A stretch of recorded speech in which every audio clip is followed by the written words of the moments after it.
เอามาเบิงรีวิวสีแรงจึงคือพี่น้องเอ้ยเป็นรถปี2021เด้อยังเหลืองยังใสยังเงาสวยงามสภาพเริ่มจากโรงงานเนาะเสือเริ่มสีเริ่มเป็นคักสภาพยังใหม่อยู่ด้วยพี่น้องเด้อกระจับนี่กับท่านได้เลาะสีมันยังงามทอเนี่ยก็ทอเริ่มจากโรงงานโซกเดิมยังใหม่เป็นป่ายสวรรณเขต4520เด็กขี้เคียบด้วยพี่น้องเด้อไปได้สิไหลไปเนาะคันนี้เนาะสภาพถังน้ำมันเดิมเครื่องของเครื่องนี้ยังโซดยังใสอยู่ด้วยพี่น้องเด้อมีบาทเด็กหน่อยเนาะรถมือสอง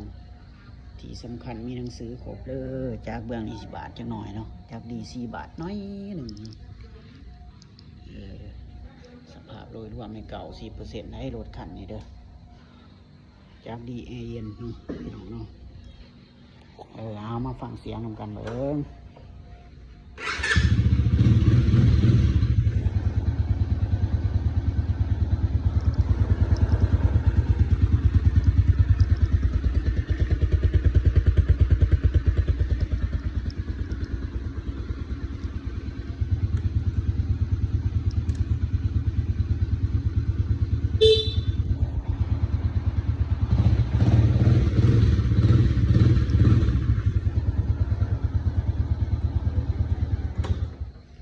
ถือว่าสภาพจากดีซีผ่านเอกสารกับโปกเป็นปีร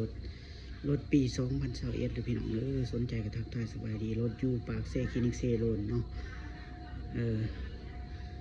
สนใจก็ลองทักทายมาเบิ่งมาสื่อว่าเป็นยังเลยพี่น้องสื่อไปใส่น้ำฝนเนาะงานไม่นานเมื่อหัวมาสวนพายก็ฝากกดไลค์กดแชร์กดติดตามนะพี่น้องขอขอบใจ